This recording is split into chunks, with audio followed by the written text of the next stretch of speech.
just give me a second. I'm gonna get some links sent out.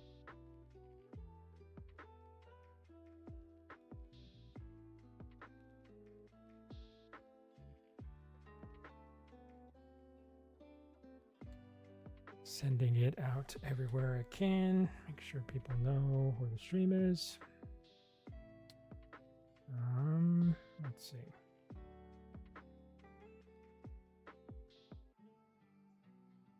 I hope that works. Okay.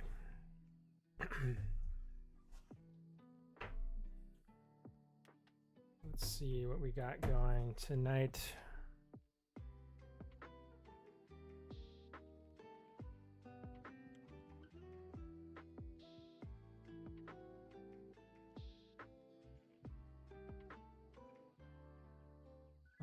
Yeah, so what I have here is the creature mesh.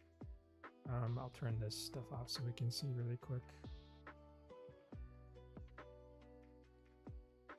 So I have the, I'm retopologizing right now. So I have the creature mesh that was in ZBrush. I exported it into Blender. And I'm using Blender to basically clean up the mesh, like retopology, I guess for anyone who might be curious or doesn't know too much about it. Retopology is basically taking an unoptimized mesh, if I can speak, an unoptimized mesh, and you're basically rebuilding it with better polygon flow. So that way the mesh works better for future uses, like it'll work better for animation, it'll work better in other programs like Blender. Blender doesn't really do too well with super high resolution meshes. It'll work better in texturing software, like we'll probably need to use in like Substance Painter, stuff like that. So it's got a lot of multiple uses, multiple benefits to making the mesh nice and clean. So if you can see, let's see, where do I want to go here? If I show you this mesh, this is that's not the right one, this one. If you look at the geometry and we go to the lowest level, this isn't like too bad, because I Z-remeshed it before. It's not too terribly bad, but it could be better. Z-remesher is like an automated method of retopology, and it'll let you like get it good enough to like I could take this and probably rig it and pose it.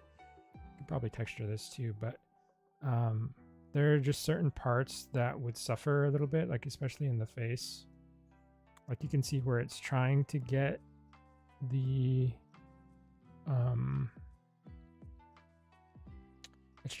details, it's trying to put everything in there, but it's not quite grasping everything. And that's why, like, you can get pretty close. Like there's certain things you could do in ZBrush to try and get that detail to be represented and hold up better. But really what you would want to do is take it into Blender or something like it, Topogun, other stuff like that, Maya maybe, and retopologize it so that way the edge flow of all these polygons is much better. So that's what I'm doing. So I basically took this mesh, I decimated it, and then brought it over to Blender. So that's this mesh here, because you need something. This is going to act like basically like a scaffold that allows me to stick my new mesh onto it in the framework that it should be. And then I kind of just build the new mesh gradually using this as the foundation. So you can see, let me add this, let me get this going. A few things you have to kind of set up.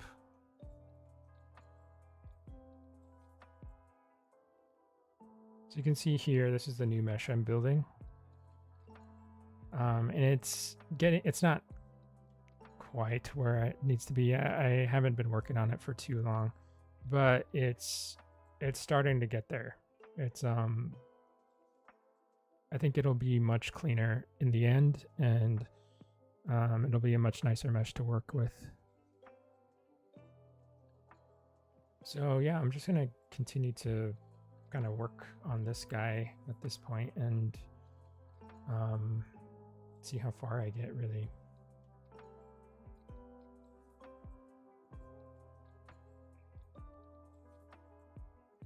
So a few things to keep in mind when, or at least I like to keep in mind when I'm retopologizing. Of course, it's like very obvious like edges. So you can see, like in the case of the face here, you see like I'm trying to align my vertices. These are vertices, these little dots here.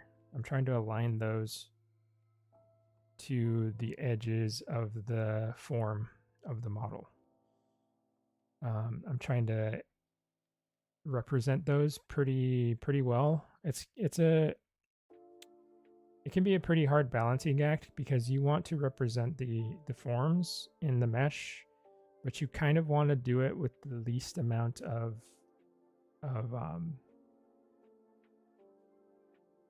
points possible, basically. Because you could come in here and just like start putting, you know, hundreds of points along all this edge, and sure, you're following the form, the flow of the form, of course, but you're not really optimizing anything because you have hundreds of polygons or vertices there. The whole point of this is to kind of lower all of that. So you see, I'm trying to go pretty even spacing while still trying to maintain the form as best as I can. It can be pretty hard sometimes, depending on what it is that is being retopologized. This, I will say, is probably one of the craziest looking meshes that I've ever tried to retopo, because there's just a lot going on that's kind of different, right? Usually what I'm doing is I'm retopologizing dinosaurs. And with dinosaurs, when I first started doing that stuff, it could be a little confusing, but I've done it so many times at this point that kind of have a little bit of a formula. Like there's certain ways to handle certain features on a dino, whereas this guy doesn't really adhere to any of that. It's just kind of he's totally doing his own thing. So trying to figure out how I'm going to handle these forms is part of the journey, I suppose. A lot of retopology feels like a big puzzle. Like that, like literally, like that's kind of what it feels like to me. Like I'm trying to find pieces to slot in here and there, trying to connect things. It really does feel like a puzzle. Like when you find the exact right like number of loops, or like the right flow to connect certain things together that were kind of giving you a hard time before, like that sort of thing. Like it can be really rewarding, and it can also be pretty frustrating. It depends. We'll see how it goes today.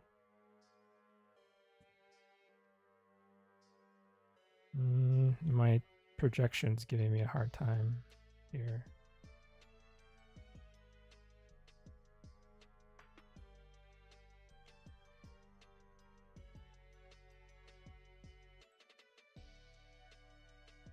Let's see what was happening here. I think I connected a vertice to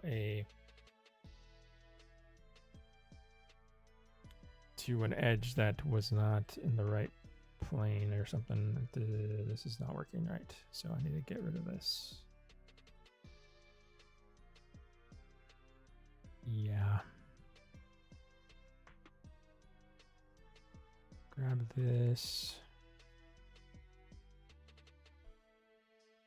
and quickly fill those pieces in.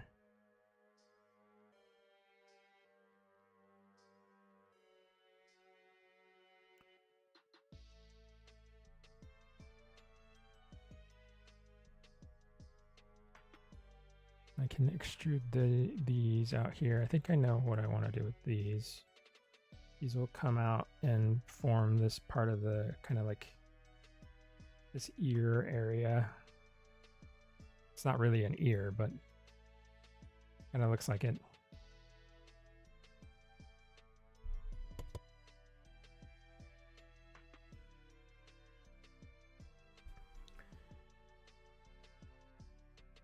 I had to sneeze real quick. Connect it at that last point. Drag all of these out here.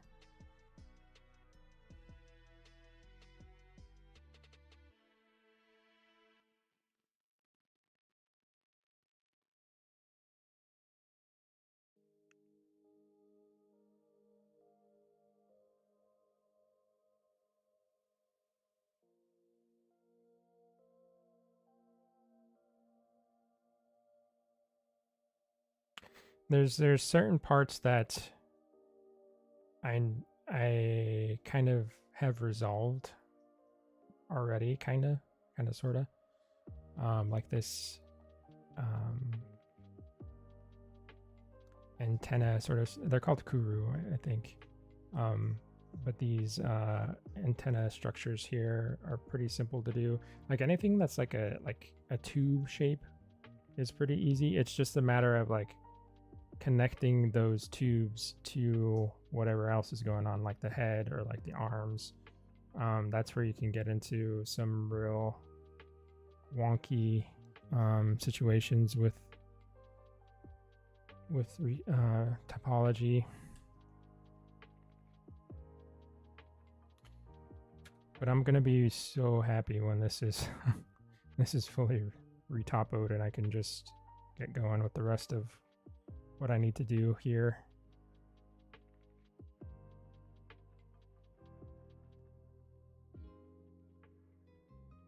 Just kind of situating stuff. So the way I started this mesh, this new mesh, I start meshes like this in a couple of different ways. This mesh though was started actually in ZBrush.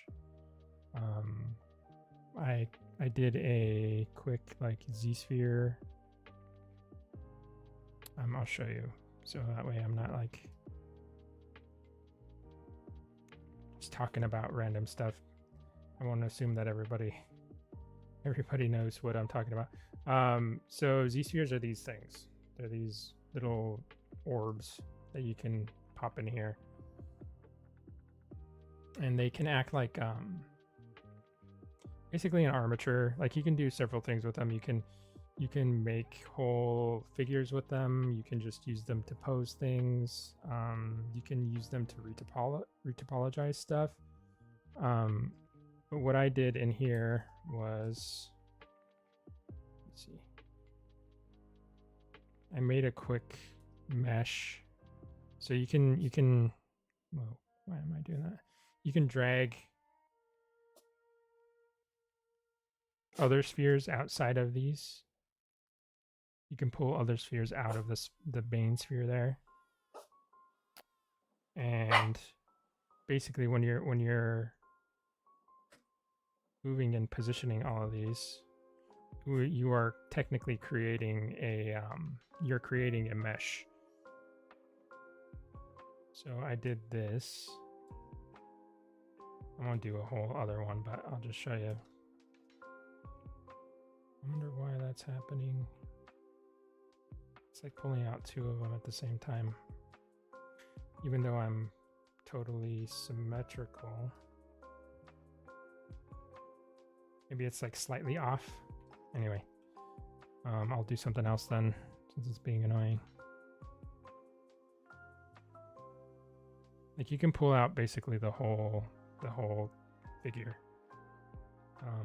but when you take a look at the preview, you can see what the actual mesh is looking like.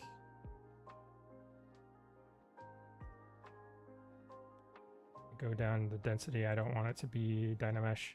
So you can see this is the mesh that I built using those spheres.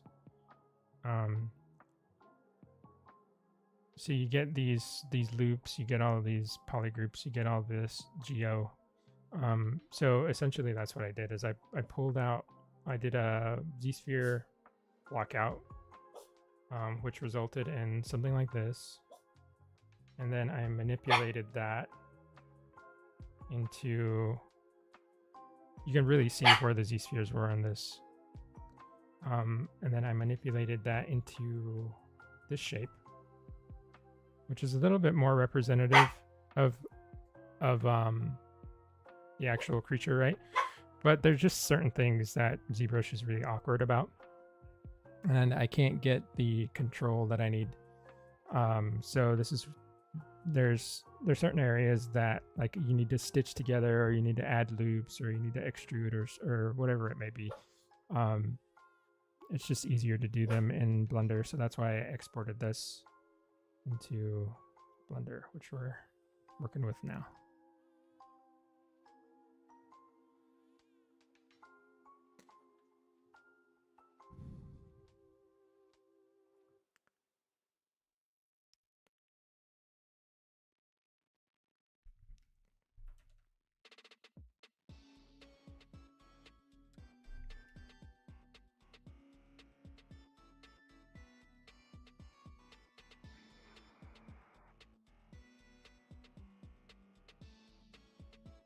So here's gonna be weird.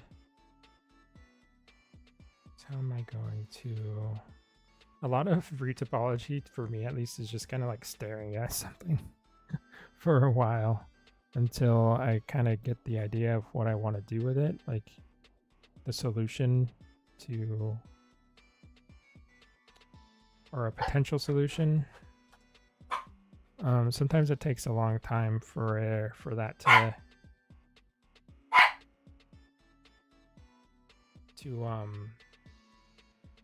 for me to realize what I can do, basically.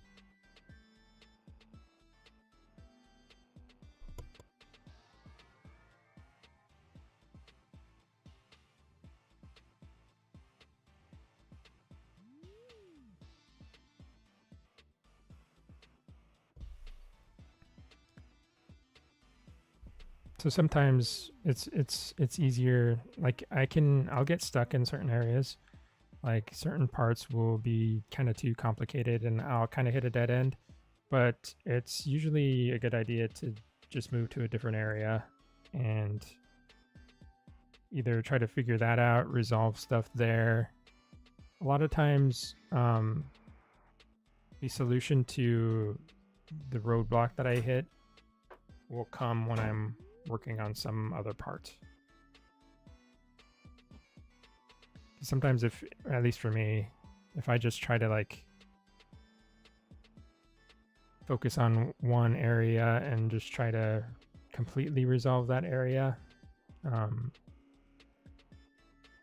it can take a longer amount of time. So I'll pop around a lot.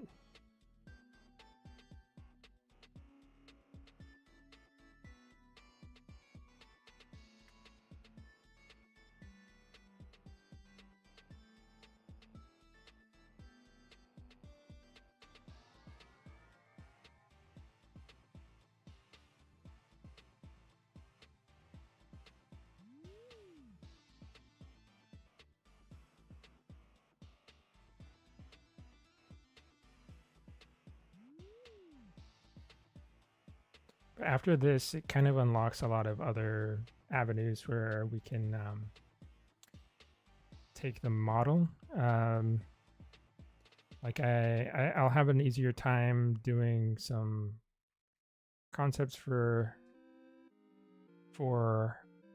colors. That'll be a good thing to do. And then we can actually start posing this out. Because I really want to, I think it's going to be fun seeing him in an actual pose of some kind, like just starting to get the feel of the animal and like the character of it. I was thinking about, now that I got him in Blender, I was thinking a lot about scale. Oh no, what happened here? This is not good.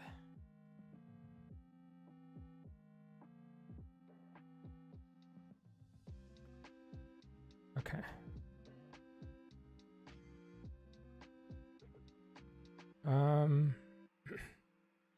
Hey Thomas, welcome. This is a fictional, like, Pandoran creature. It's not anything that's like actually in the films or anything. I'll show you the ZBrush model so you can get a better look, because he's like under construction right now.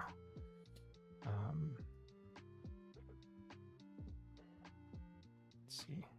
I gotta reveal a few things. But yeah, this whole thing started as a challenge that I was doing for. They used to hold creature design challenges for CG Hub. I don't know if you're familiar with CG Hub. It's kind of like ArtStation before ArtStation. But the challenge was to design a creature that could live in the oceans of Pandora, and this was way before anyone knew anything about the Way of Water. Like, this was in 2012, so there were like rumblings that the new film was going to be take place in the oceans of Pandora, but there was really nothing else other than that available, any other information. So the challenge was to create a Pandoran creature that could live in the oceans, and this is sort of this is the guy I started working on. He looked much different back then. Like, I've pretty considerably updated him since then, but he's just been on my mind a lot. Well, partly because of the new films that came out a little bit recently, right? But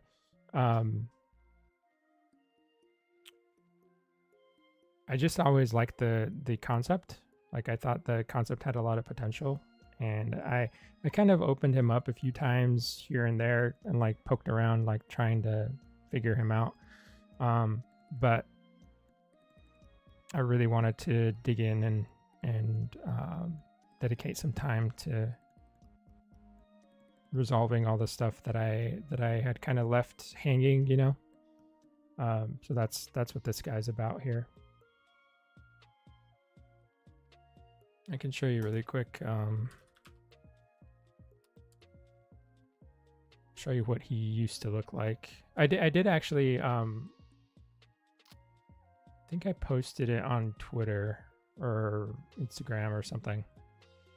I posted like a before and after.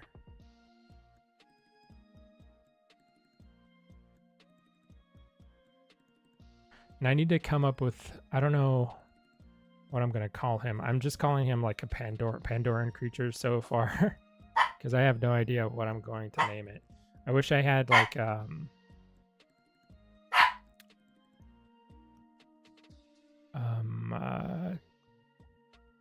Navi like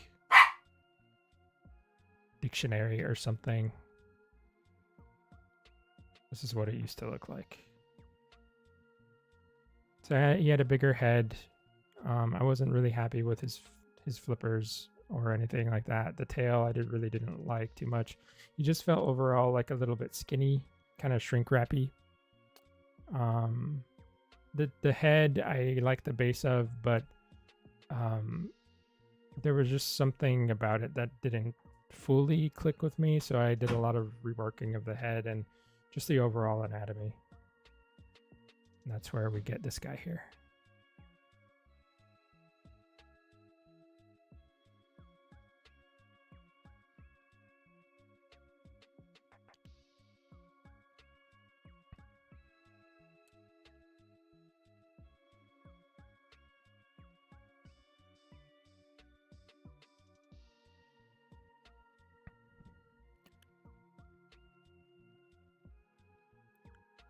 Let's see. So I was over here, I think. I'm trying to figure out the head. I feel like I'm running into a wall here a little bit. Especially with this little ear. This like thin thing here. Hey, thanks. Yeah, I like it. I much prefer the new design too. I'm much happier with where it is now. I'm glad I revisited it.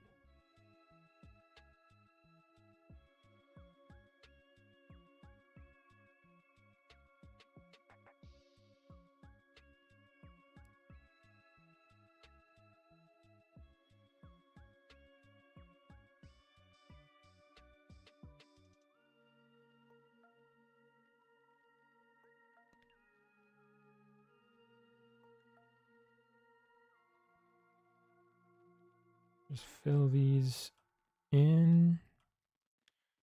I was actually tempted to try out. I might still do it because I don't know if I'm gonna finish. I probably won't finish the retopo tonight.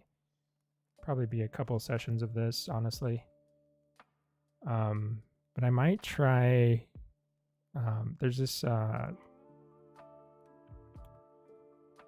guess it's an extension or a plugin for Blender called Retopo Flow. I might give that another shot. See how that goes. I'll need some time to mess around with it though. Else I'll be fumbling around during stream. Probably not great to do.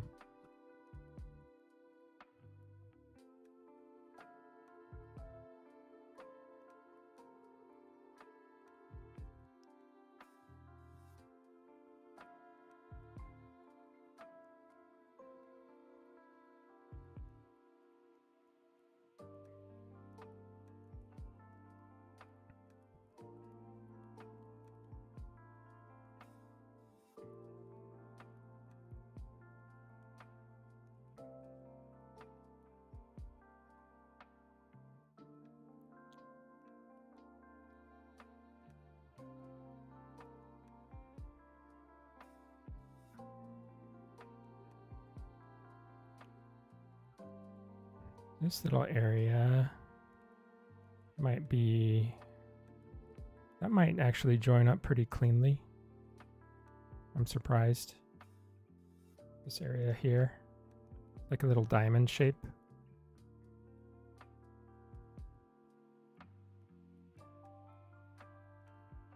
Yeah, that's not, there's sometimes the way that the mesh kind of resolves. Sometimes it surprises me, like how neatly it can like fit, or like how neatly some of these boxes, because that's what the crazy thing is like it's just a bunch of boxes, just a bunch of squares that you're manipulating into all of these crazy shapes. But it does surprise me, like sometimes these little areas resolve nicely. Sometimes it's really a pain to get some stuff to work. But I'm hoping that this mesh doesn't give me too many problems.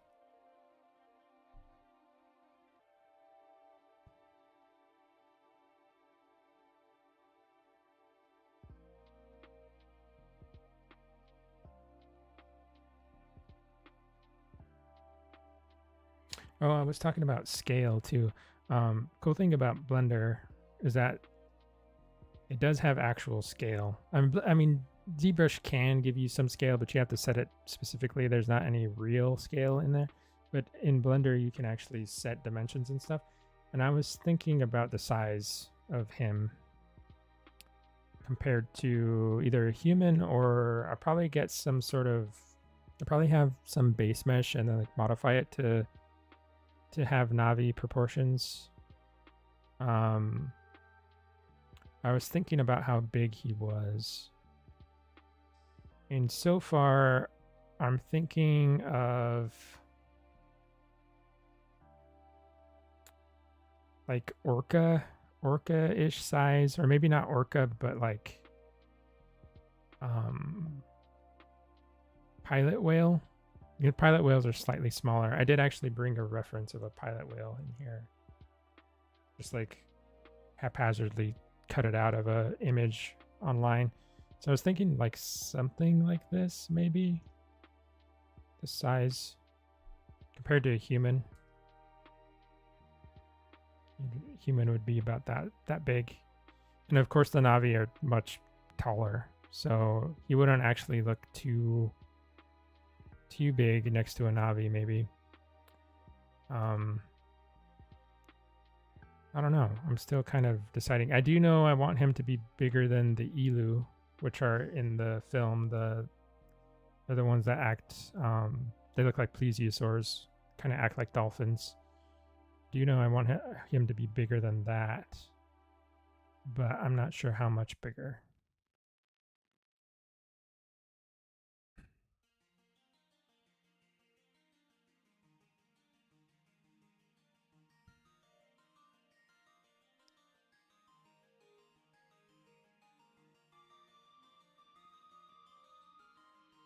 Okay. Let's see if we can actually resolve this part too.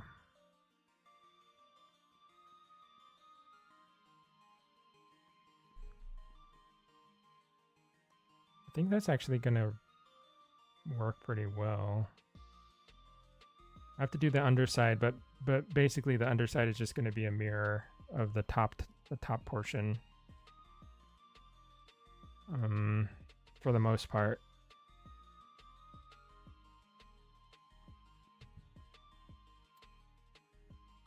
I might need another loop here. But I'm still, the thing I have to keep in mind too is that I'm going to take it back into ZBrush probably to finish some details. So the mesh needs to be sculptable. So I'm trying to keep everything with quads as much as I can. If I get some triangles here and there, that's probably not the end of the world, but I really try my best to not get those in there.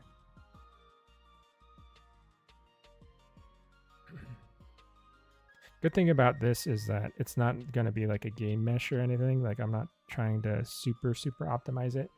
I'm just going to use it for rendering different poses, different lighting, scenes, and stuff like that. So I don't need to get it like quite as optimal as I would need to a game mesh, which is a little bit more freeing. So I can afford to give some extra details to certain areas, or just like not worry too much about the poly count.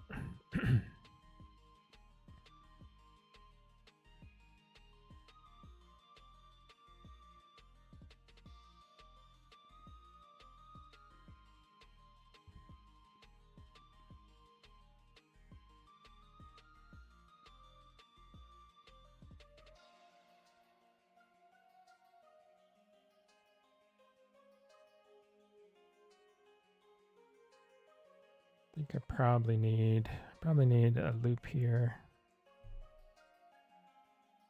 See if it doesn't collapse in on itself. Yeah. So there's a cool little thing that I learned about today. We'll see if it works. Something to prevent that collapsing when you're yeah, it actually did work. So it's this thing here. instead of projecting to the nearest face, you project to, or instead of doing face project, you do face nearest. And when you do that, the like cylindrical forms are easier to modify, and they don't like collapse in on themselves when you add a loop or extrude. It actually does pretty well. So I'm glad I learned about that today.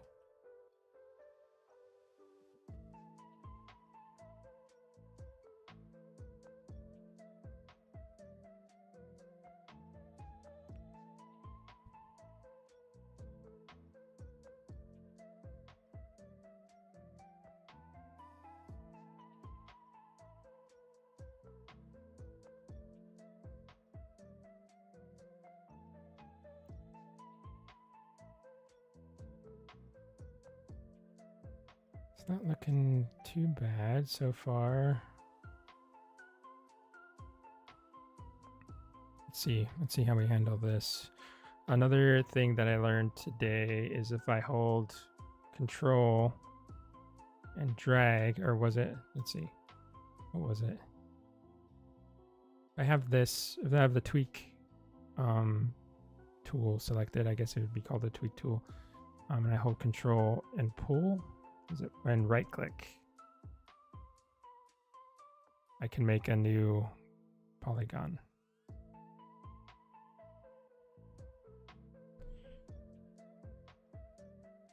And it actually adjusts to the angle of your stylus, or like your brush. So like if I do it again, it starts to curve.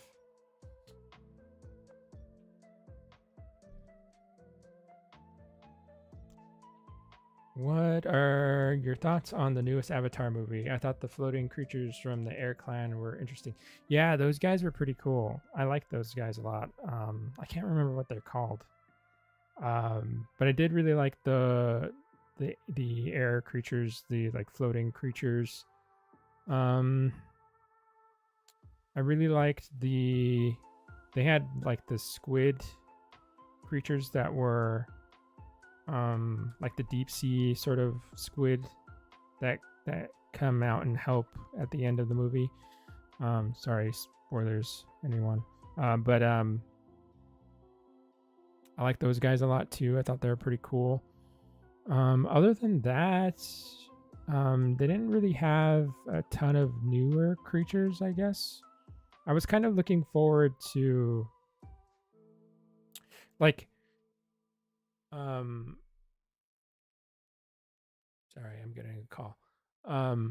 For the Way of Water, we were exposed to like a whole new biome, right? Like a whole new ecosystem, and then the number of animals that we were exposed to in that film was pretty cool. So as a creature designer, that was pretty awesome. And I had kept myself pretty in the dark when it came to Fire and Ash. I didn't like go out of. I tried not to look at anything. I mean, I saw like some of the promo stuff with. I knew there was a new flying creature and stuff like that, but other than that, I didn't really know too much. So I thought we were going to kind of do the same thing with in Fire and Ash. I thought we were going to go to like a whole new biome, basically, like maybe some volcanic area that, like, I don't know, maybe it was like volcanic vents but on land, right? And there was like creatures there that use the heat to live, and they're like adapted to that sort of area. And we were going to get a ton of new creatures as well, but it was more water stuff still, so we didn't get a ton. So that was kind of a little bit of a bummer. I did still enjoy the film overall. Like it was a little bit like treading on older territory with like some of the plot and stuff of the second film. It was kind of a mix between the second film and the first film, I think. But I don't know. I don't know if I go into those films expecting like a crazy story experience, I guess. Like, I feel like it's maybe they'll expand on that stuff. They'll get better at it in the next couple of films.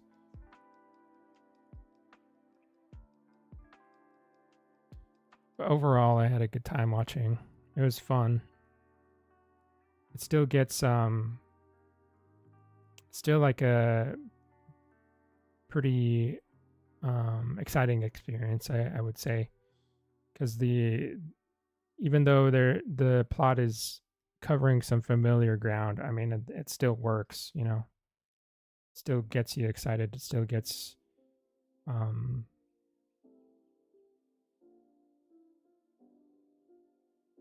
still held my interest.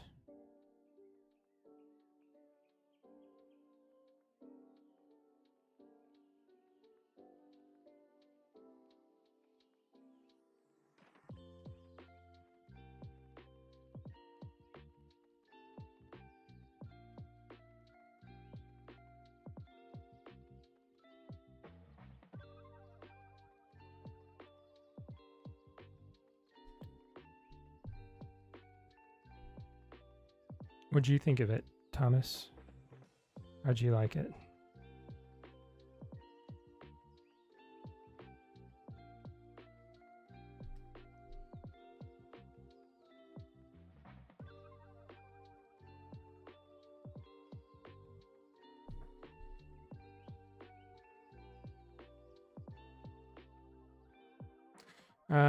Much agreed. It would have been nice to see a deeper look at the volcanic highlands as a new ecosystem. Yeah. They could do a 3-hour mockumentary of Pandora's wildlife, and I'd be so. Oh, that would be awesome. I actually saw. He's a creature designer on the last 2 Avatar films. Zachary Berger. I always feel like I'm screwing up his last name. But I saw a couple talks with him. He was doing some interviews, and he actually brought that up, that the like mockumentary idea of like exploring Pandora's wildlife, and I think that would be such a cool idea. That would be awesome. Yeah, I would totally watch any of that, because it reminds me a lot of like what was done. I don't remember the years. Like The Future is Wild, Alien Planet,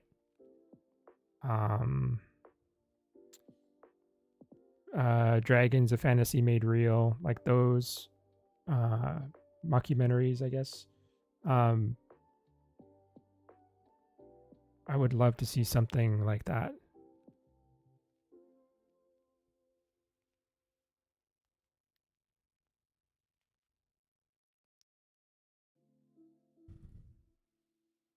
I hope they do something along those lines,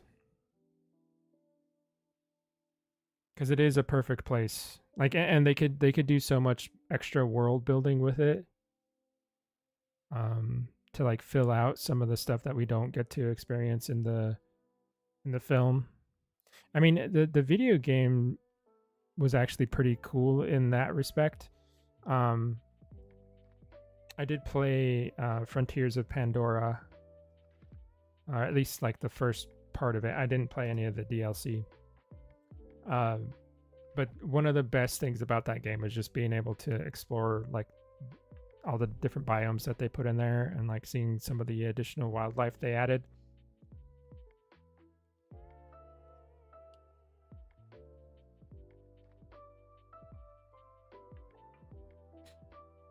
I did have a lot of fun just like flying around and checking stuff out in that game.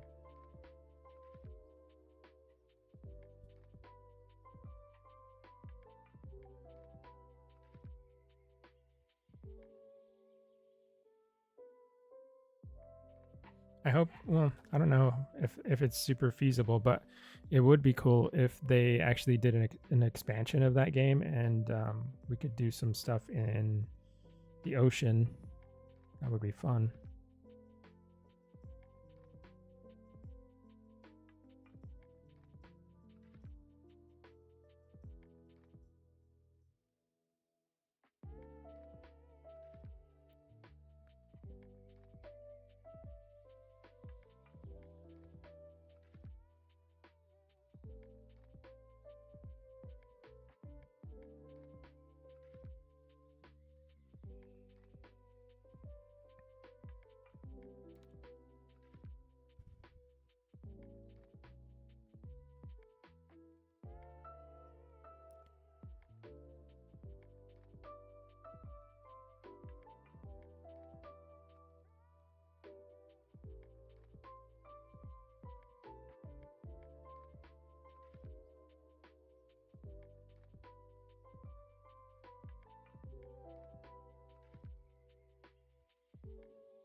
So this is kind of dangerous here because I'm like overlapping old Geo with new Geo, and I have a feeling that I'm gonna forget like that some of this geometry is like still under there, and I'm gonna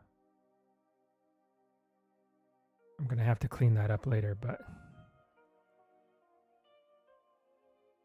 I'll try to take care of it as I go.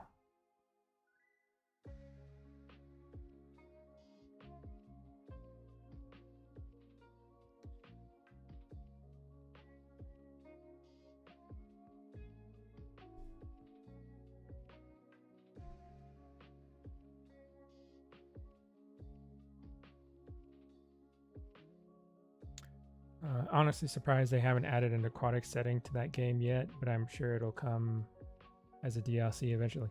Yeah, I hope so.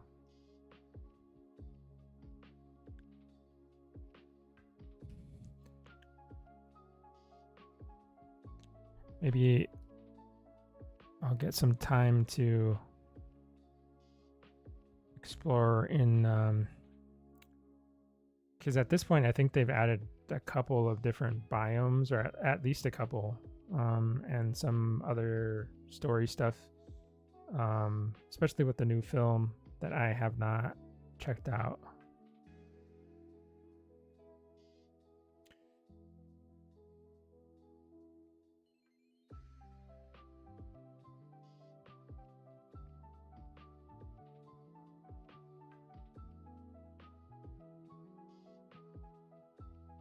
There's been so much there's actually been a lot of pretty cool games coming out recently, stuff that I would like to play if I have the time.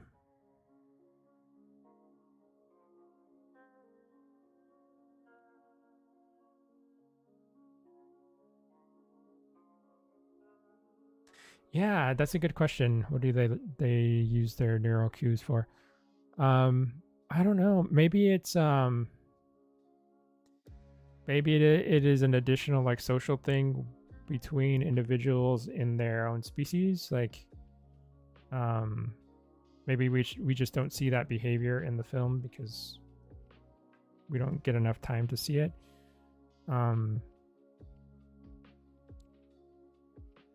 Yeah, it would be a interesting like kind of exercise to try and figure out what like how that evolved and what why it evolved the way it did, because for so many different species to have that characteristic, you would have had to have like all of their shared ancestor would need to have that as well. So it would have evolved pretty early on in that world's history. Maybe the ancestors of all those like lineages of animals were just very social animals, and maybe they used those cues to communicate somehow. It would have had to have been some sort of advantage for it to stick around.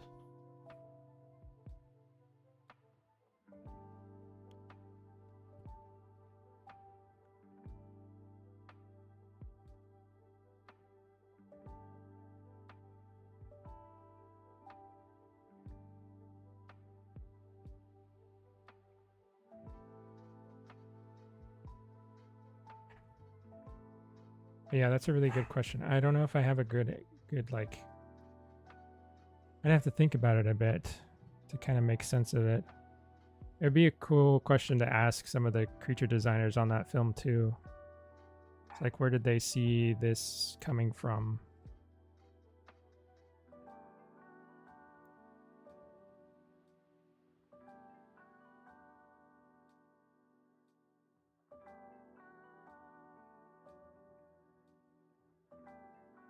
I'm gonna have a tough time dealing with this jaw bone here. I'm wondering if I should integrate it or if I should just leave it kind of its own piece.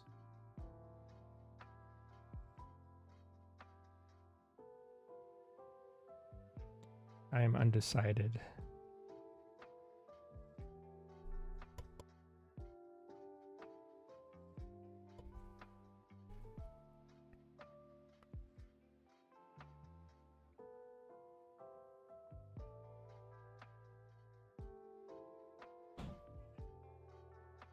Let's see if we can figure this out here. Maybe I can move on to something else and the answer will come to me eventually.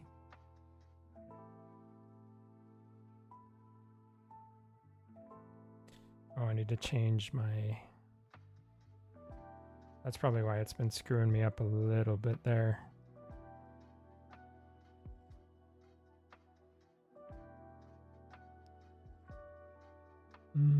Need to cut this here.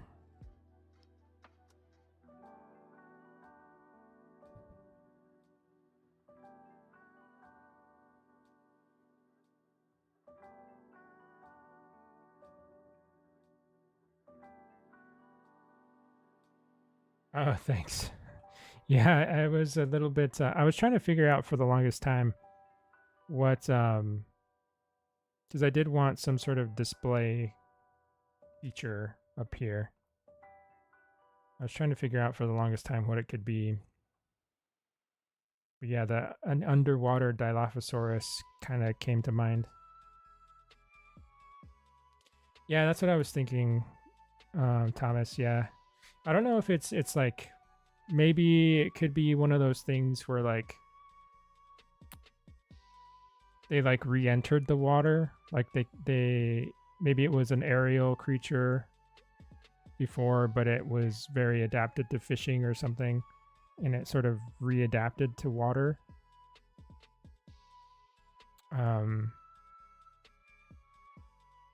Or maybe it is just something that just never left the water.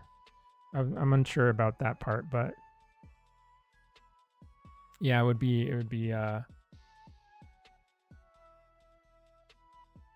Tolkien Elu relative, I think. This especially maybe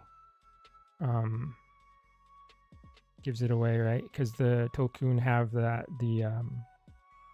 sensory crests on the front of their head, which maybe this guy can do a little bit of that too.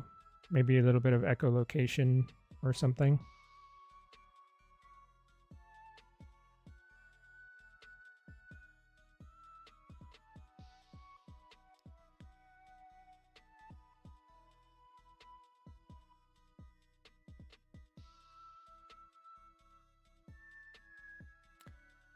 Yeah, I was thinking about whether it also, if it hunts alone, like if it's a solitary creature, or if it actually does form some sort of pod. Maybe I was thinking maybe it does hunt in groups, but maybe smaller groups, like 2 or 3. 2 or 3 individuals. Not like gigantic pods like the Tokun seem to make. I feel like it would be fairly smart, but not like sentient.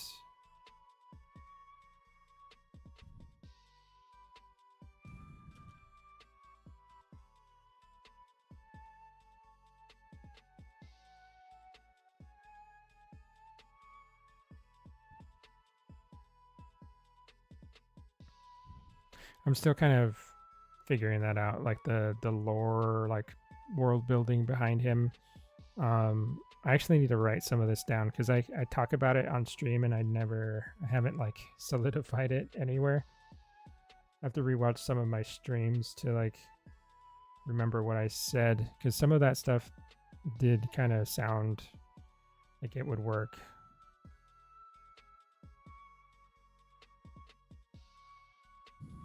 I do want to have some like little write-up about him, or like if you've seen the like art of books for Avatar, they have the format that they have is very similar to some of the books I grew up with.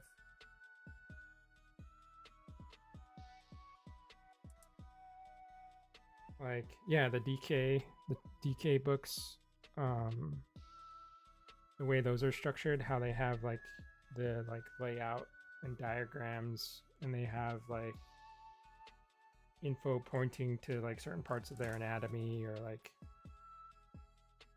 they have different angles and stuff of them too.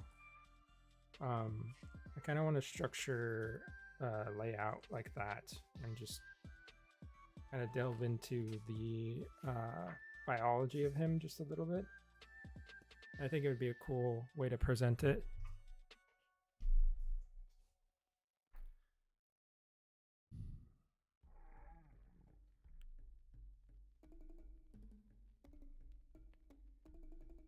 Just why I need to get him. Need to get a good mesh built for him so that way I can texture and render him pretty well.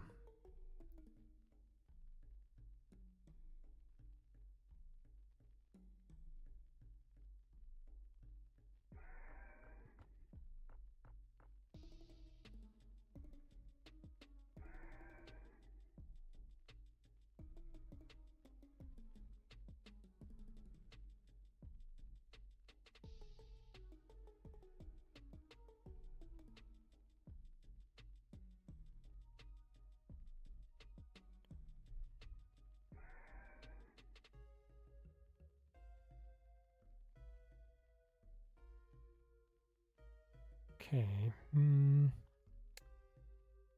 What do I need to do here?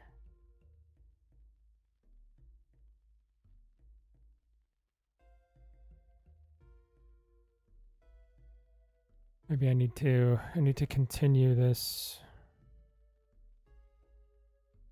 like this, probably.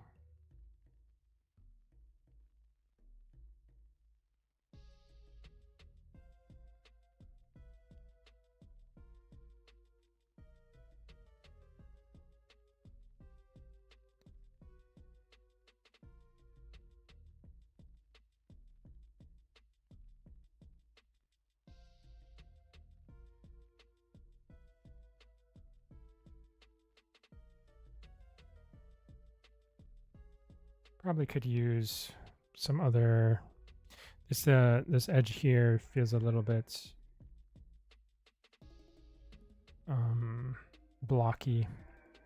Probably could use a little bit more geo there. But I don't know. I would rather stay a little bit lower now and then just add once I get the full flow of it locked in.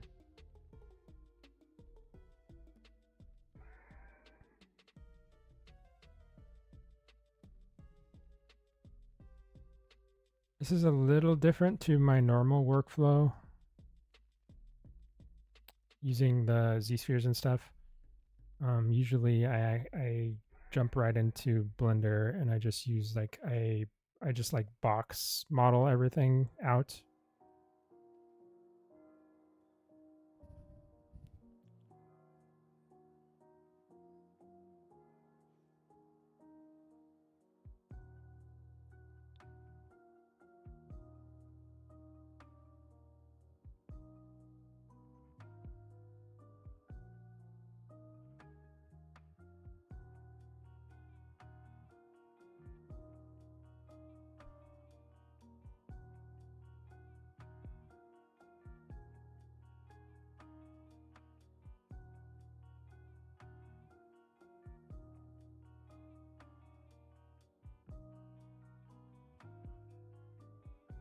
Okay, so we got that crest there. Everything is being mirrored to the other side, so I only have to build one side. I get the other side for free, basically. Actually, let's take a look. I'm kind of curious as to how it's looking. Turn that off.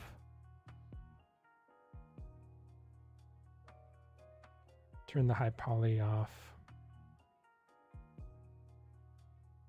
So those faces are inverted. So I need to fix that.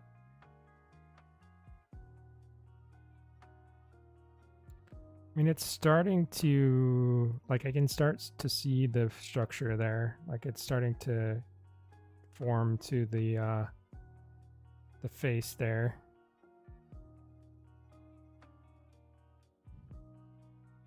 I'm not super worried about the rest of the body. This is going to be much simpler compared to the head. This area here in the arms is probably going to be a little bit of a nightmare.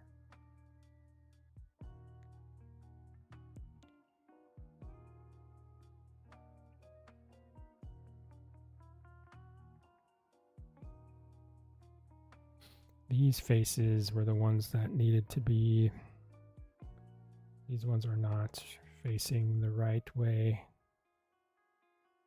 The normals aren't facing the right way.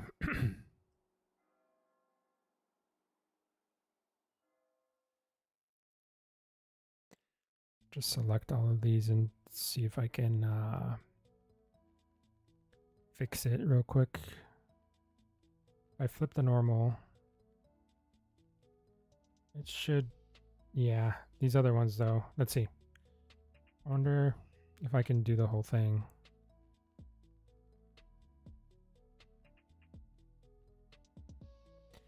It's gonna, yeah, that works. Better to catch it now than later. I have done that. I have like worked all this time on a mesh and then exported it to ZBrush, and then it's totally like there's a huge chunk of it that's not facing the right way. Pretty annoying. I mean, it's a fairly easy fix. You just flip it, but still.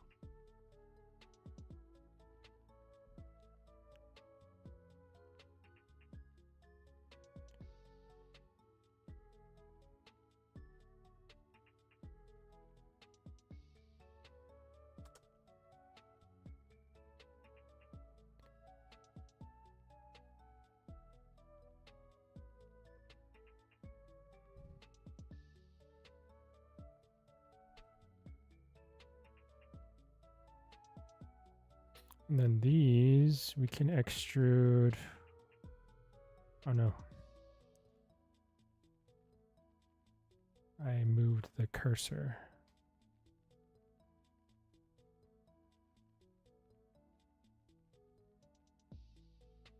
And extrude these out to the center.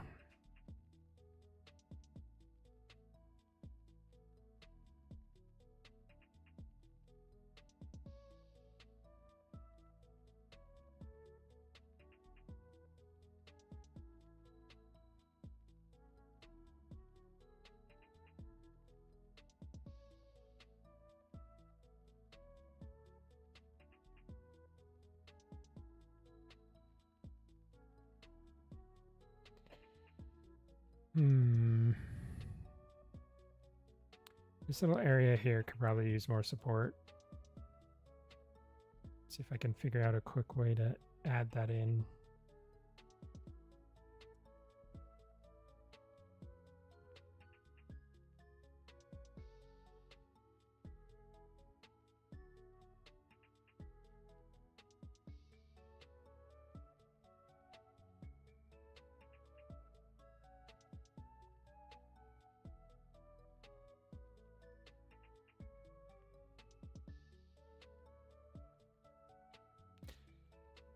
We'll probably need a little bit more here. You might have gotten away with not having to do that,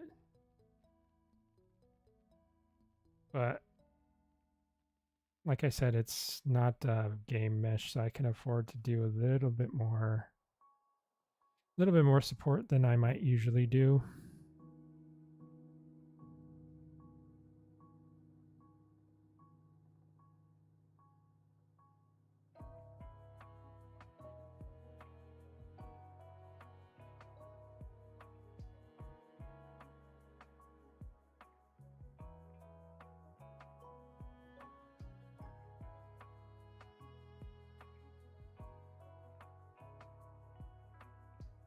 There's this sort of divot here in this area. I wonder if I need to support that too.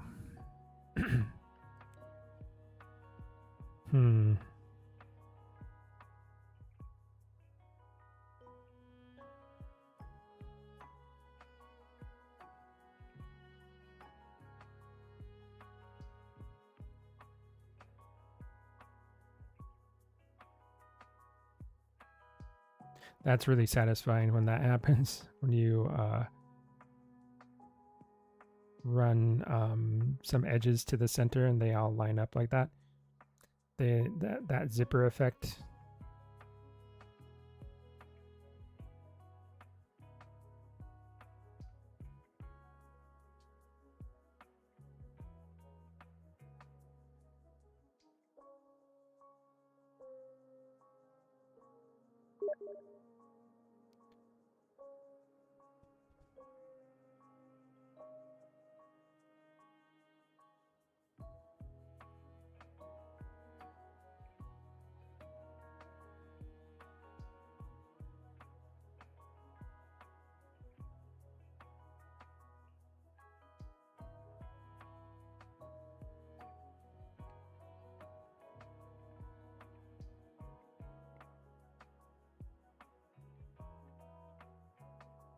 Let's see how I handle this area.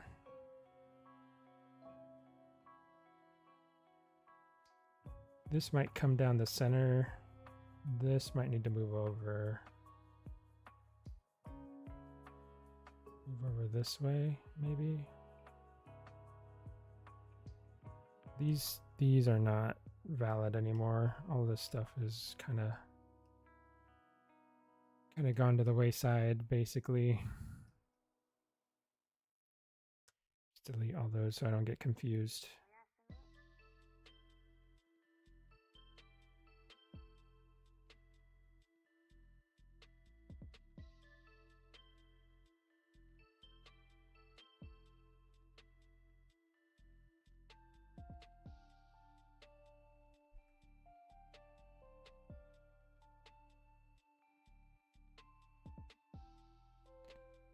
The mirror back on so that way this stuff doesn't get warped. I wonder if I have auto merge. Does it? I don't think I do. Where is that setting?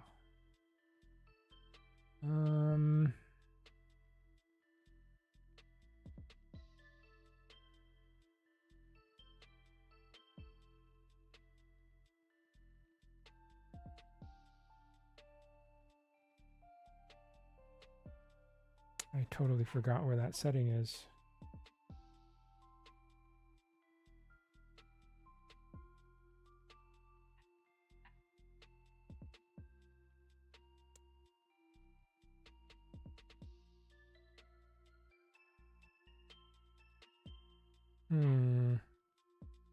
Let's do a quick.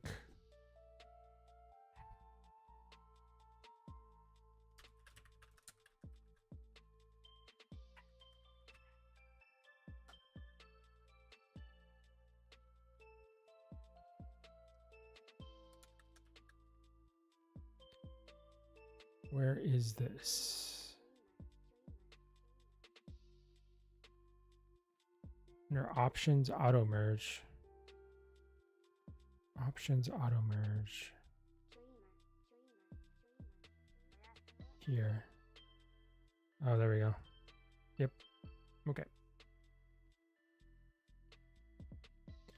So this should merge now. Yes. Cool.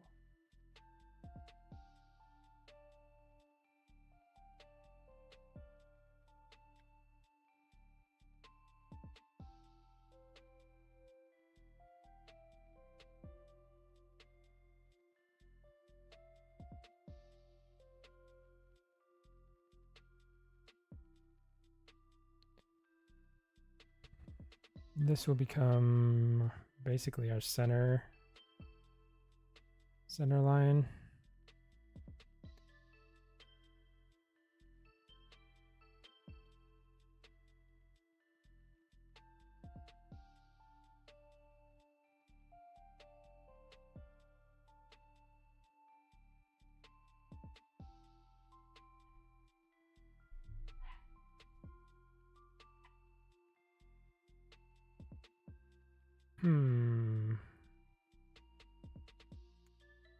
That is a little awkward there.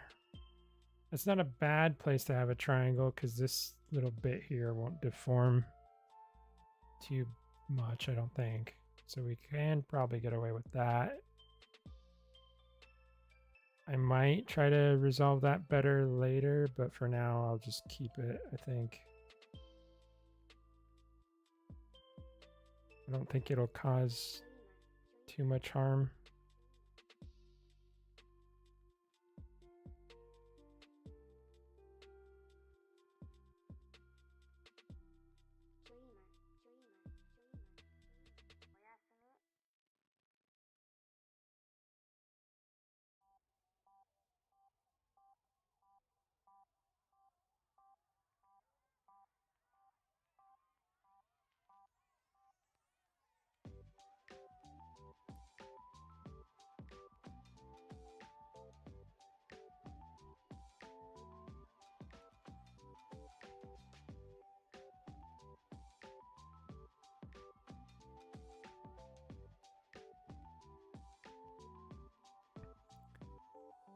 That merge by distance is so sensitive. I wonder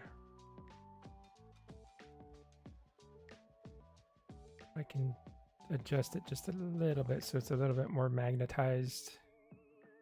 I might regret that later because it'll probably merge stuff that I don't want it to merge, but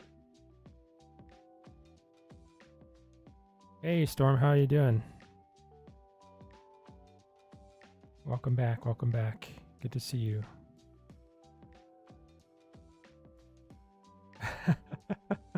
No worries. Thanks for stopping in.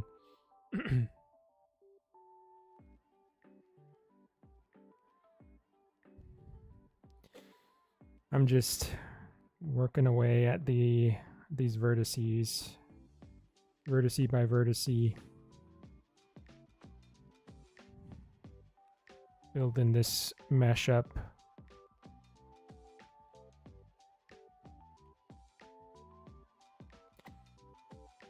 I'm doing pretty well today, thanks.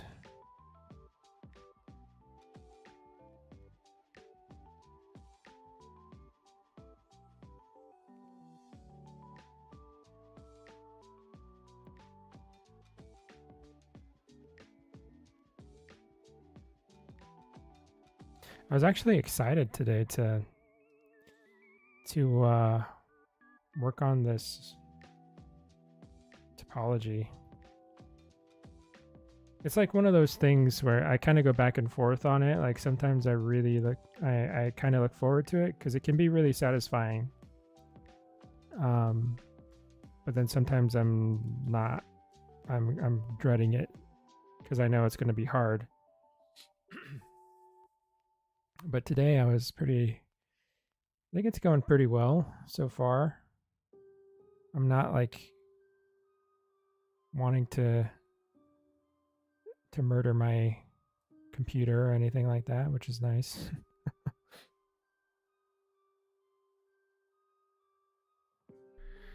What else from Pandora do you want to see in the coming movies? Pandora and Arctic, yeah. That would be sweet. What would be cool?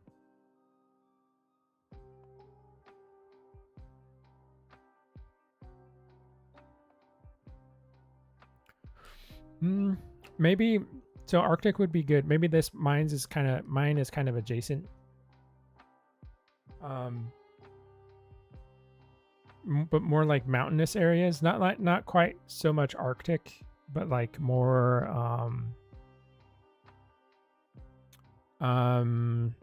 maybe like, because I'm from Colorado originally, so maybe more like mountainous sort of evergreen sort of area.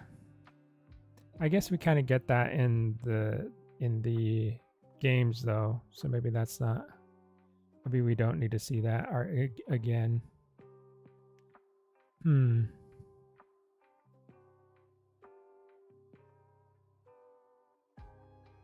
What would be cool?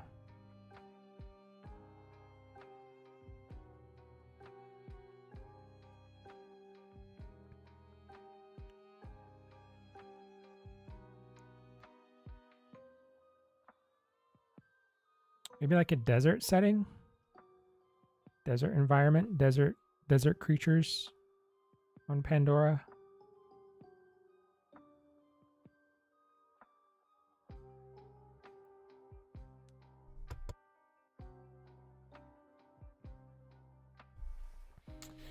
Stormfire, what's the point of retopo? It's basically to optimize the mesh, like to get it more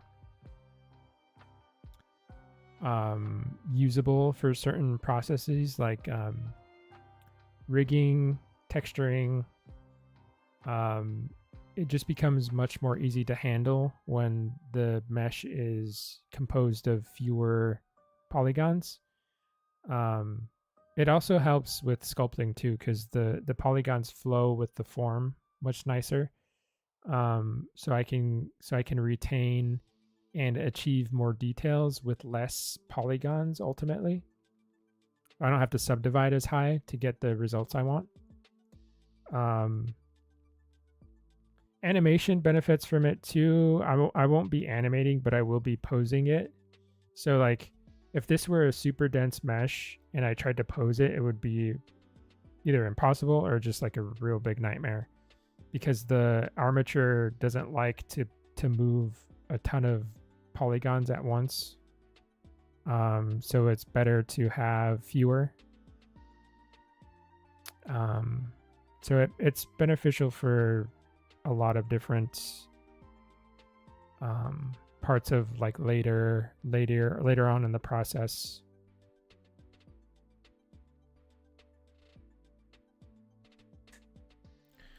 It just requires a lot of time to get together is all, but it is worth it.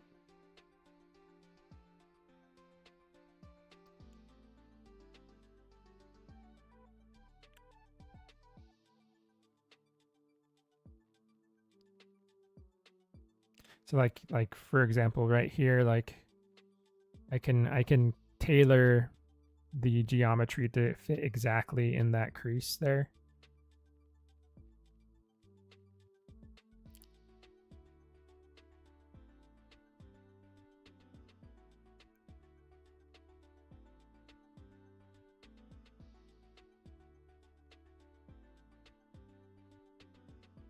How does one learn to do that? Oh, that's a good question. You can start. You should be able to find a starting point on YouTube, but ultimately, like, you kind of just have to get in there and start doing it. Because those tutorials will basically tell you how to get it started. Like, they'll tell you, like, you know, turn these settings on to snap your mesh to the other mesh, and like how to see your mesh through another mesh, and how to like extrude your, it'll tell you the basics, right? But what's hard is your project is probably going to be very different from another person's project, unless you're doing something very, very common. Like if you're retopologizing a human, for example, there's a lot of resources on how to retopologize a human. The topology flow for something like that is pretty well figured out.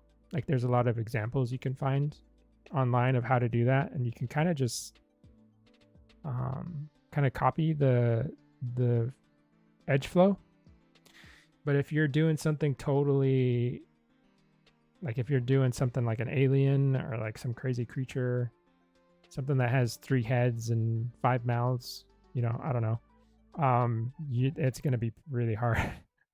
So you're kind of going to have to figure out like what a good edge flow is for that, like on a case by case basis. That's where it becomes challenging. But like a few fundamental things to keep in mind is just the edge flow. Like you want to support your model. So if you can see like very distinct edges that your model has in it, like mine's kind of easy to see because like, you know, there's an edge here, there's an edge here, these edges on the near the mouth, around the eyes. You want to support those with loops. You see, I have a loop around the eyes. I have an edge following the edge of the mouth. You want to follow those edges as best as you can. And you want to do it with the least amount of vertices or polygons that you can get away with. And you want to do it evenly. So, especially if you're going to be continuing to sculpt on this later, which I have to, like I have to keep moving in ZBrush with this. So it's important that you're, like, if you take a look at the shapes, if you take a look at the distribution and the shapes of my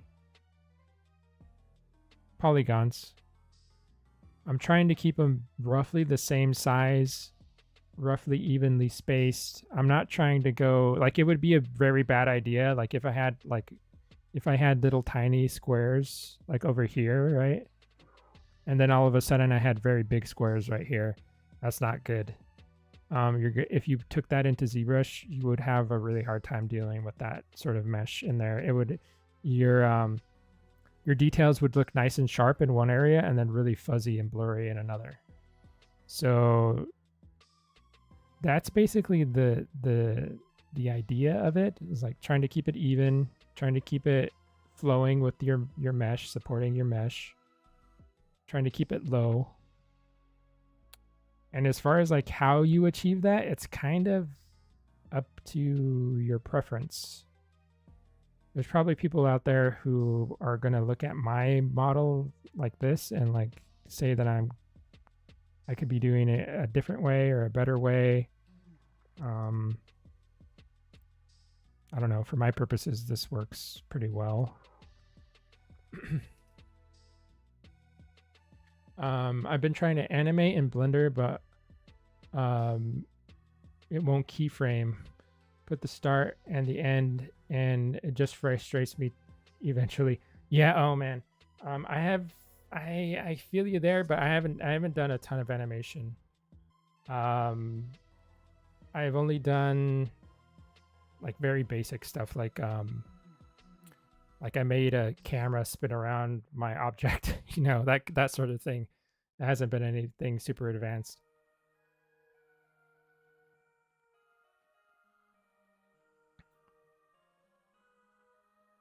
Skizby, sup?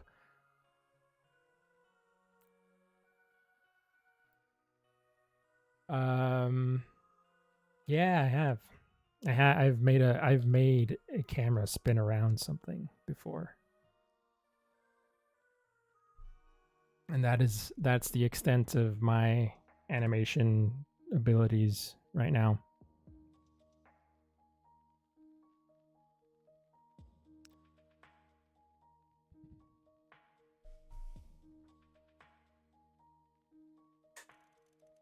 Yeah, it's tough, Storm.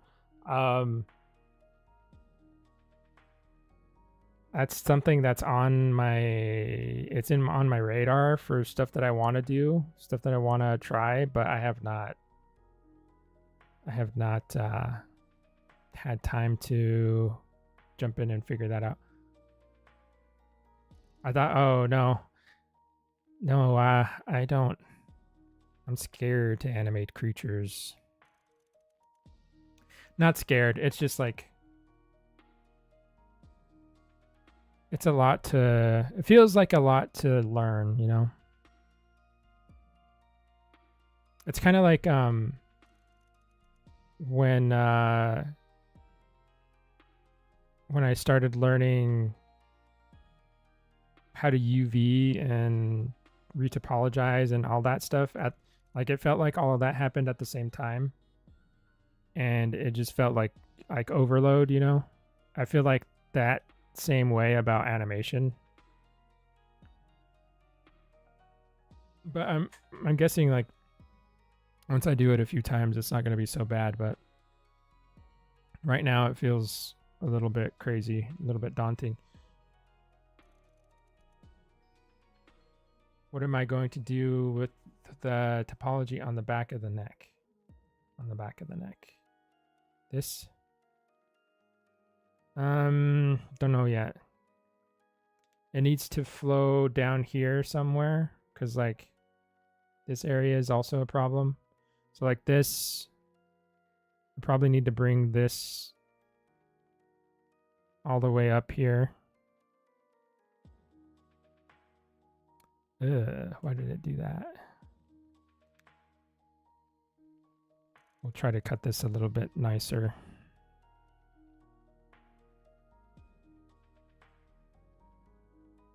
So I know I need to cut that there somehow, but then the way this merges into this, I'm not sure. I mean, I could probably just do that. That's not exactly what I'd like, but I've been focusing on the head mostly and kind of praying to the universe that it'll resolve itself eventually and merge into the neck. But who knows? This is not the usual way I start my retopo stuff. Like I didn't do the box method. I did a different way. This is a different way.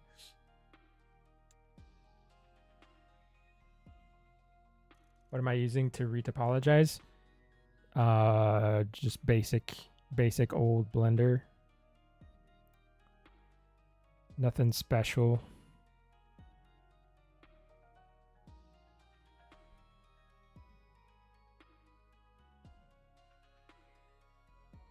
Yeah, praying.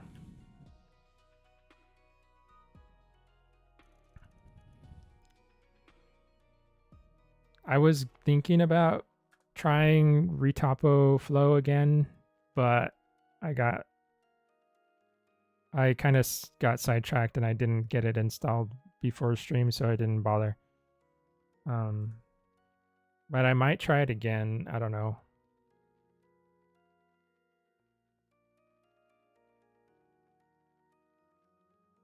This one here, this is the knife.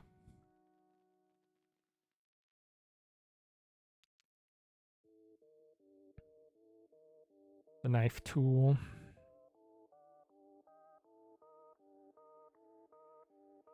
So like I feel like this area is working mostly. There's some triangles in here that I don't like.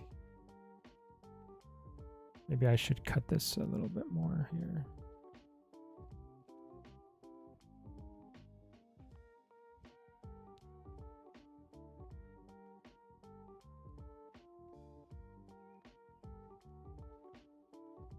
Try to move this over.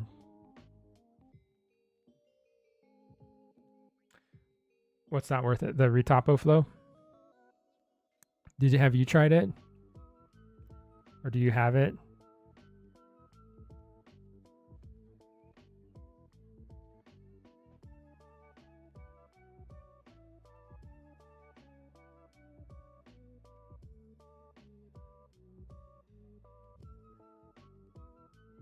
Sometimes you can't escape the I will try. I'll do my best.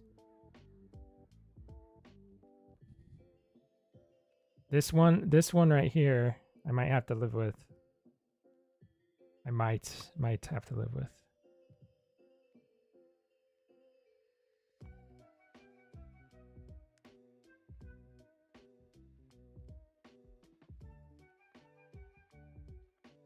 This is a 5-sided poly that I need to get rid of.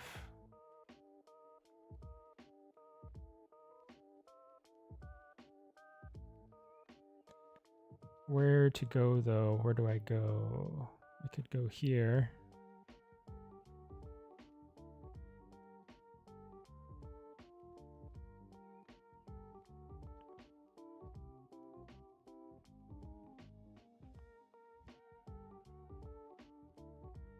You tried it a long time ago.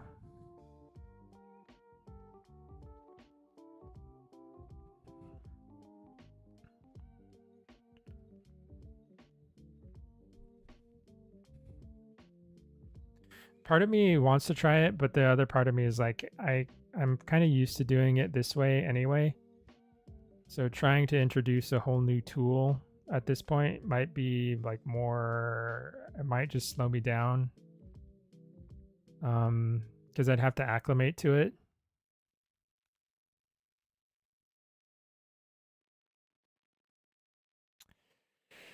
I wonder how I'm gonna work with this guy here. I'm still debating whether I should fuse it or if I keep it separate. Because the problem is this surface here needs to attach to it, basically. This gets pulled by this bone here forward.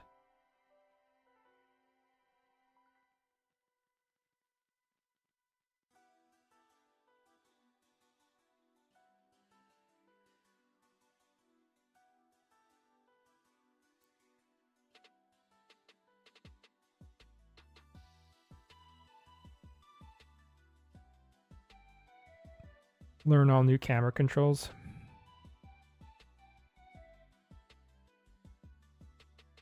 For Retopo Flow?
What can I do here? That's probably not gonna be...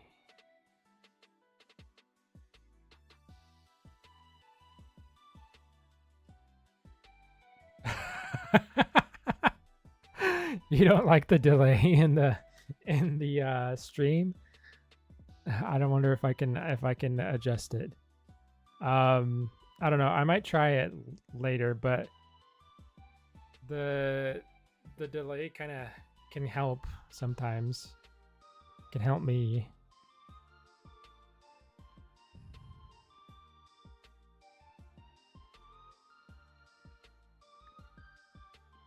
It shouldn't be like super delayed. Maybe I can reduce it to, hold on. Give me 1 second.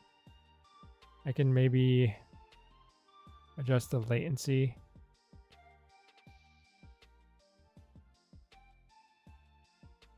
Maybe I have to do that before stream goes live. I mean, I can keep it in mind for next time. Maybe I reduce the time delay down. Yeah, next Monday, all a whole week away.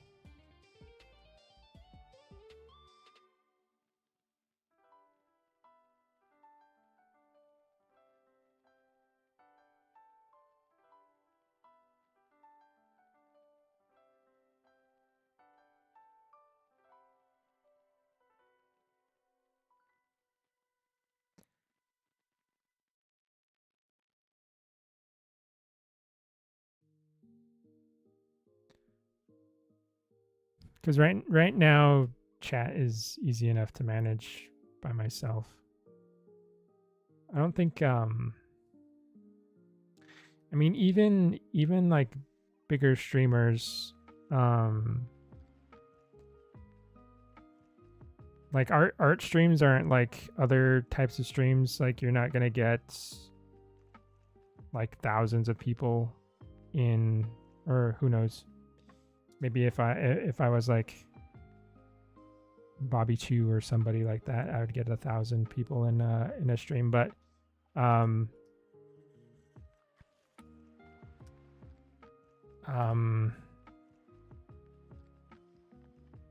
normally I see like maybe upwards of 60 people in some of the bigger streams, bigger art streams. So I feel like that's still pretty manageable for a stream size. But I'm pretty far away from that, I think.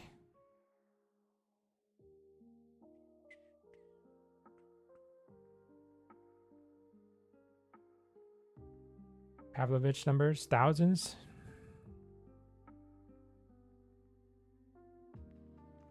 Does Michael Pavlovich get thousands?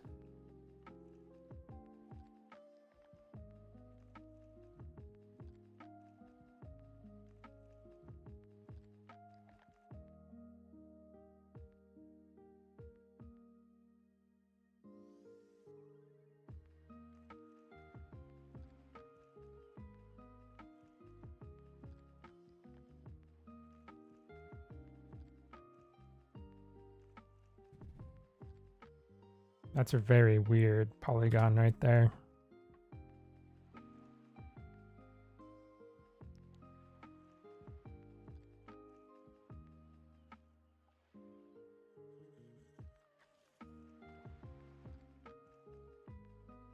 Yeah, I think I'm going to merge this. I'm going to merge this bone.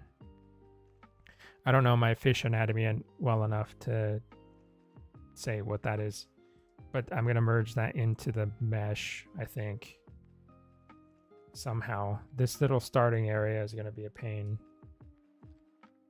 I don't know exactly how to deal with that right now. Let's see if we can...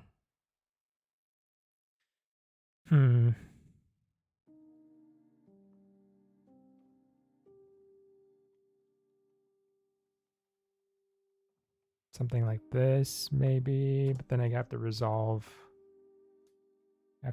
all that stuff I made there. This can go here.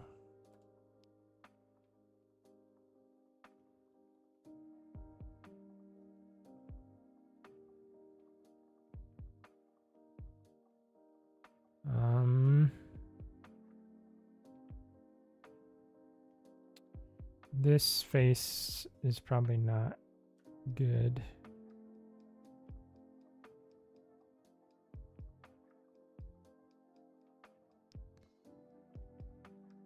This is...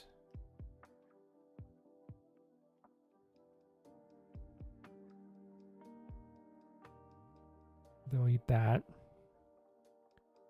And then we'll start some quads coming down this way.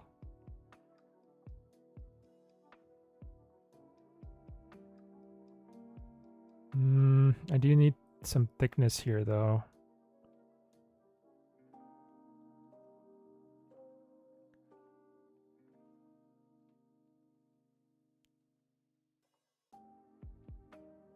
Probably do something like this to add some thickness to that.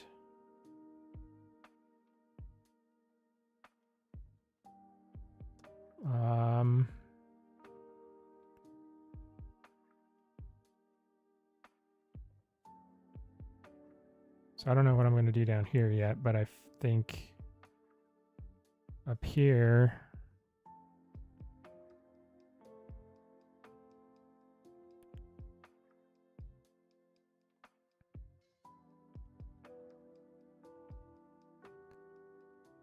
go like this, and then like this.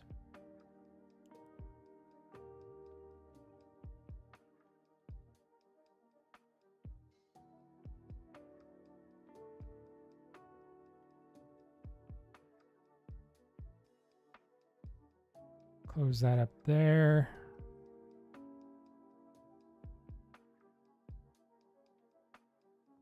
Yeah, so there's a little bit of a gap there where I didn't like seal that up, but this is all going to be like solid. So we go here.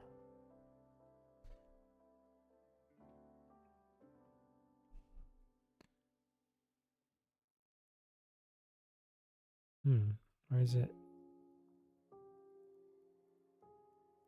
Oh.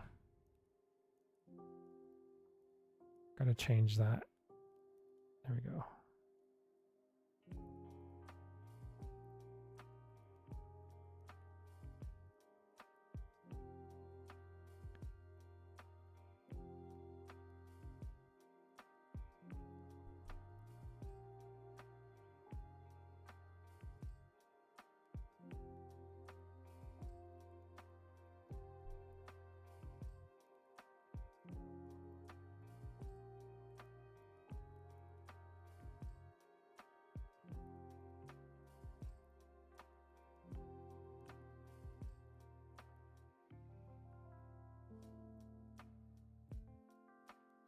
Okay. Then this can get extruded across the face here.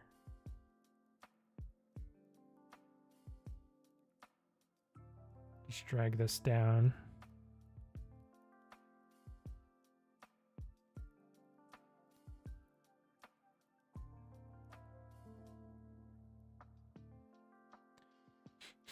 What am I going to do with the space between here? It's just going to get filled in.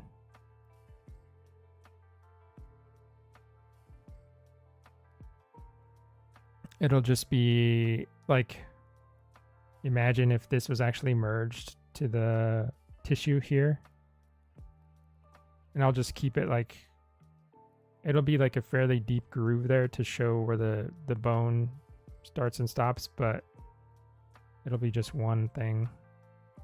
I think, I mean, that's what I'm thinking right now. I don't know. I might change it later and keep this separate. I've never done a mouth like this before. So I'm thinking about like how it's going to be rigged and stuff, and I don't really have the answers for this motion and how I'm going to get this to collapse and expand. That's something I haven't really done before.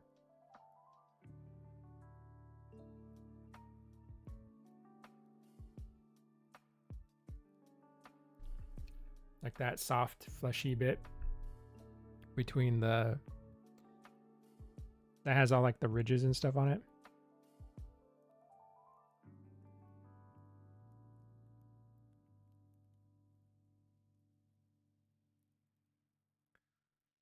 Yeah. Now I was even thinking of like, because in the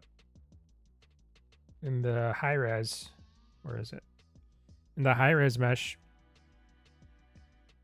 it has all these little ridges.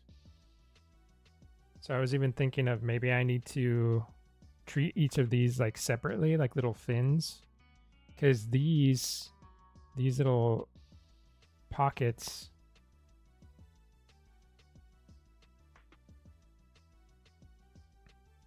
I think in the other creatures like Toruk, the Ikran, I think they have these sorts of things, but they're actually like, you can see through them, like they're actually holes that poke through the other side. I don't know if I necessarily want to do that. I don't know. Yeah, it's a lot of work. I mean, I've kind of done something like that before, because I did a dinosaur model with in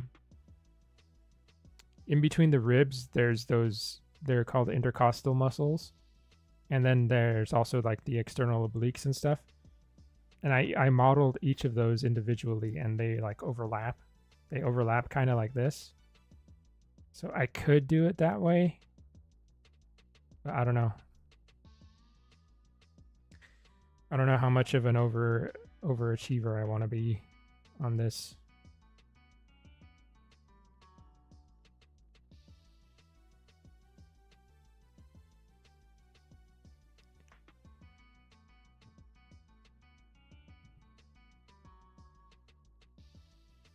Because they're close enough and like overlap that you could get away with just using it using like a normal map, I think. Because it's not like super high like thickness, you know. I don't know. I don't know the best way to do it necessarily.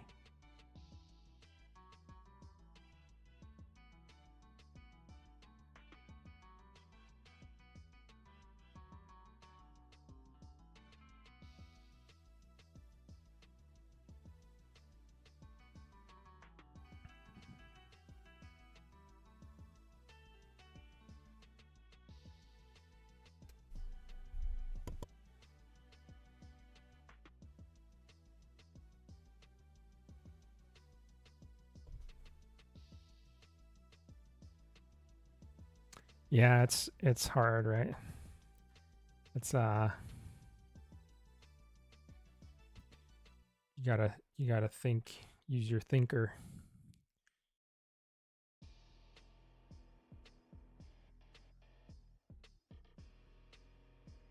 Normal map crossfade effect, like oh, I think I know what you're talking about. Like, what do they call that? The technical term for it? I just saw it. I just saw somebody using it today, but I don't remember what it was called.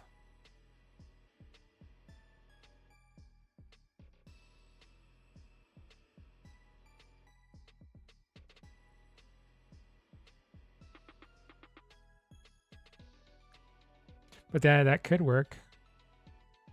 Like you have these all separate, and then you just have them share the normal map from the rest of it to merge the seam.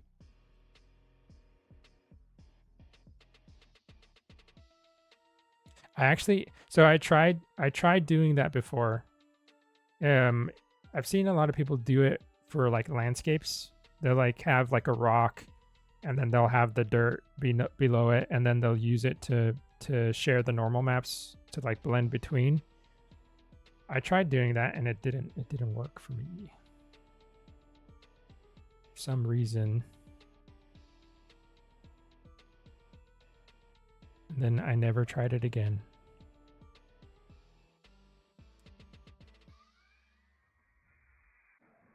Like the horse muscles in Red Dead 2. Oh, you'll have to send me a video or something, because I don't think I've seen how that works.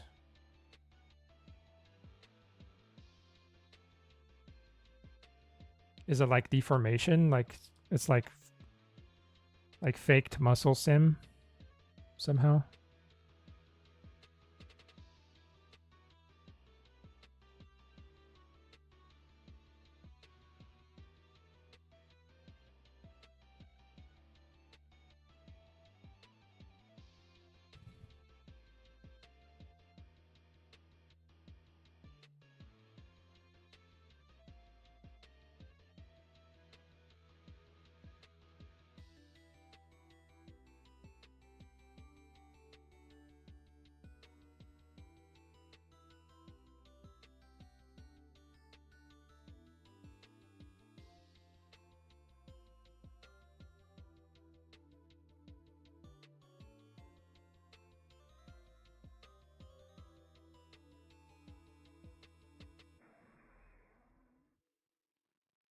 I gotta pop these eyeballs out of the head here, because this is not working.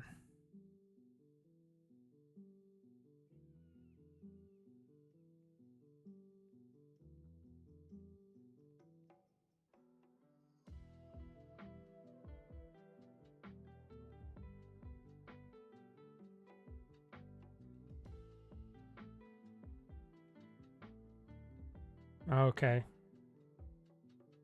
Hmm. Yeah, I don't know how that would. I think I know how it would work, but we'd have to test it out.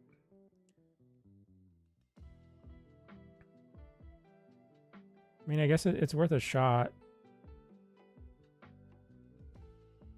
And if anything, I can always just come back in here and I can take all these faces here and just delete them and then fill the gaps.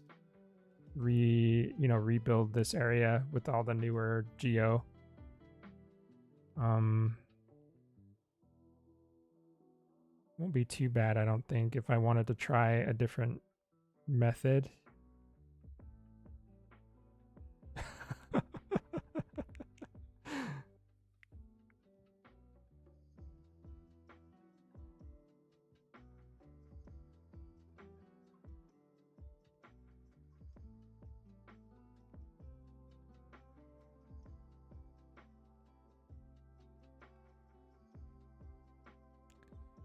Okay, now how am I going to deal with all these little teeth?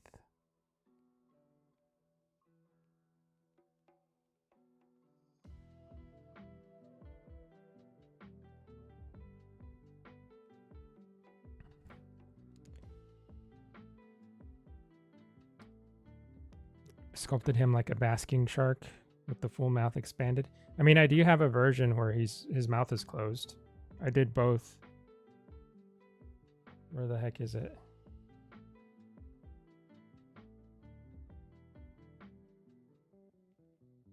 Like it should close up.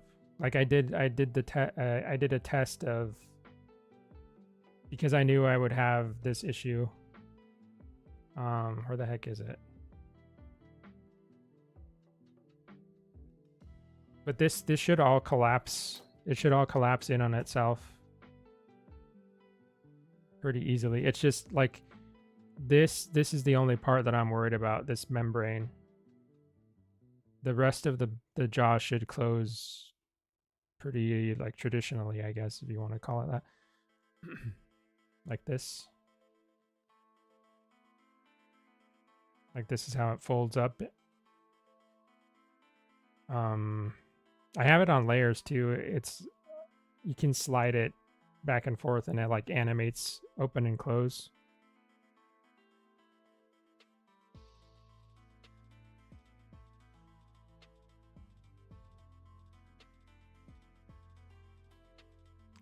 You could also do it like maybe with shape keys. Like you do a shape key with it open and then a shape key with it closed, and then you can blend between the two.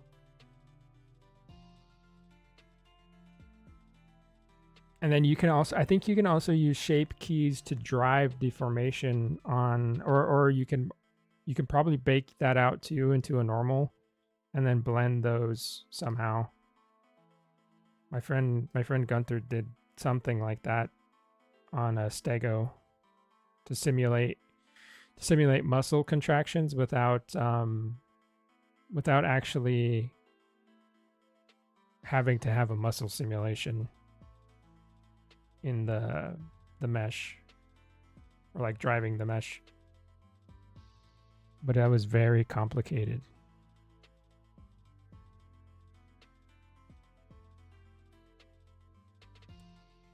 Or complicated to me, because I am I'm not familiar with all those methods.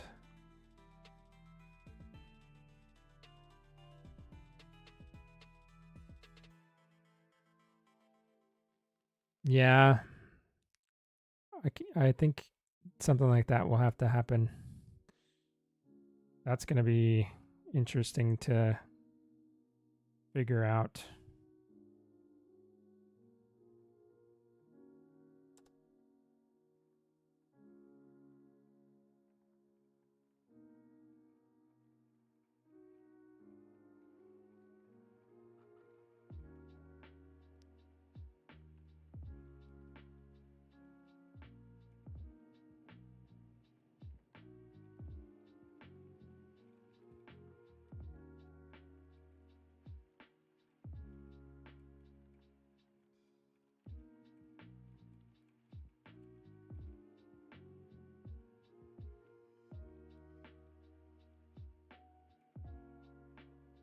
I have to figure out a way to go up under there.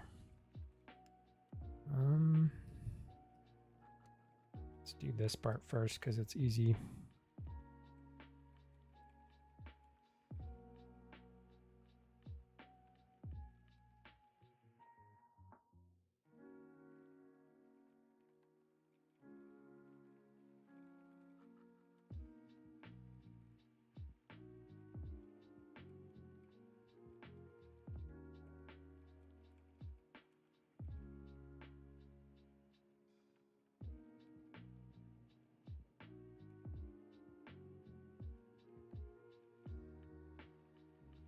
I mean, it might as well learn on this guy, I guess, right? Like, I have been meaning to get more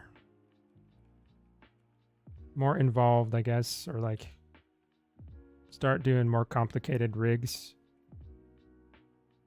So this could be one of the meshes I start playing around with that stuff in.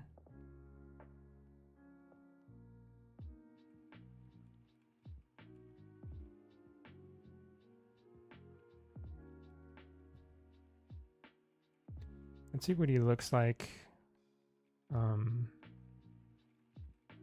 See what he looks like without the high poly there.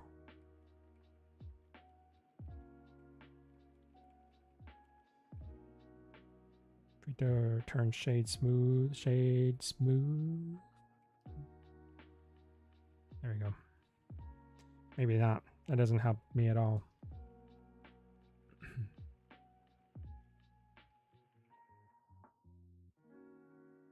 I feel like the face is starting to get there. I mean, there's still a lot to deal with in the mouth. This feels fine. Like that'll work for at least the sculpting part of it. Like finishing the sculpt. Let's check wireframe.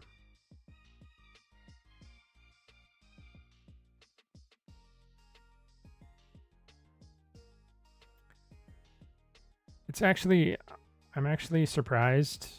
I thought I was gonna have a lot more trouble. I mean, I still might have a lot more trouble.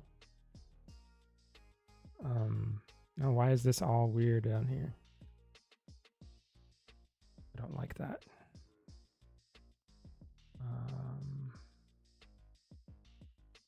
It's because the shrink wrap is on. Something about the shrink wrap is screwing that side up. This side looks fine though. But yeah, I thought I was gonna have way harder of a time with this area. I mean, there's still stuff to resolve, but maybe, you know, maybe that part will be much harder. But he's mostly there.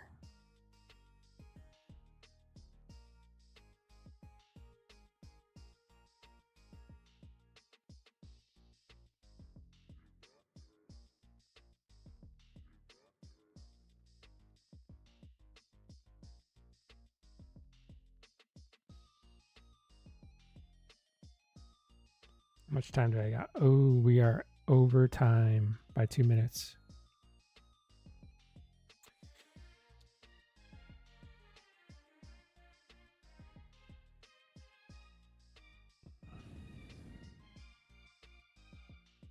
There's not enough edges to match the shape correctly.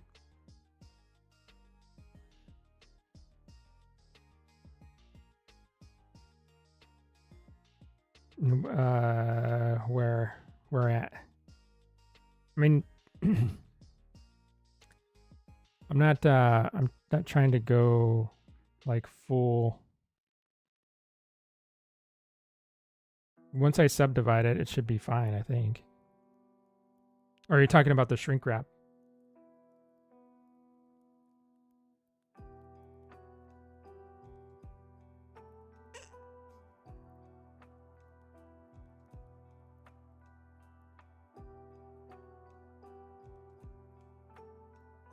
Because I thought it was, to me, it looked like it was like collapsing. See that? Look, see how it's like right there? I don't know why it's doing that.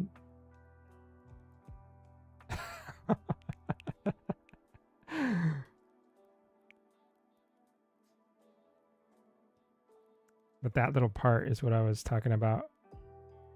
It's like crunching up for some reason.